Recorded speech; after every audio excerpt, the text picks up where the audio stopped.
ปิดมือถืออย่างเงียบสนิทปิดตายพิสิทธิ์บ่อยากให้ใครโทรหาบ่อยากได้ยินเสียงผู้คนแซวซาเงียบเงียบอยู่กับน้ำตาบ่อยากพบหน้าใครคนที่บาดเจ็บเก็บตัวอยู่ห้องแถวเศร้า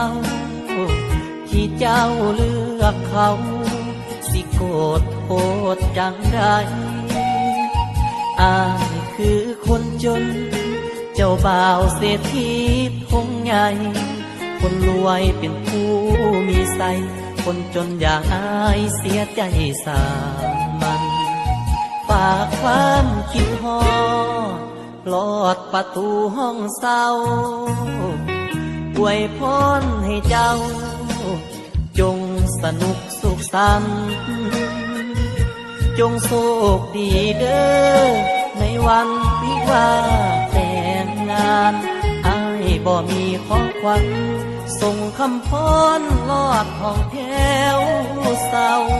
ขอปิดมือถืออยู่คนเดียวงี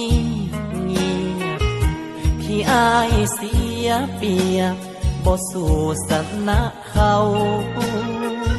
ก็คือความจนหัวมนสายข้าห้องเศร้าส่วนผู้เป็นเจ้าบ่าวตำแหน่งเขาหัวหน้าโองงาน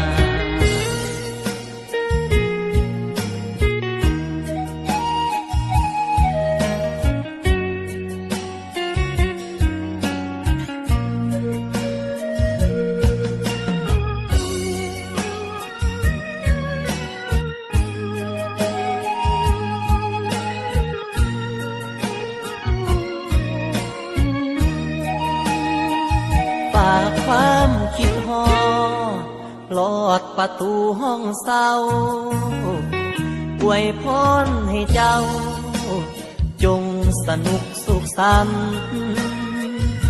จงโชคดีเด้อในวันวิวาห์แต่งงานอ้ายบ่มีของขวัญส่งคำพรลอดห้องแถวเศร้าขอปิดมือถืออยู่คนเดียวเงียบที่อายเสียเปรียบบ่สู่สนะเขาก็คือความจนหัวมนสายข้าห้องเศร้าส่วนผู้เป็นเจ้าบ่าว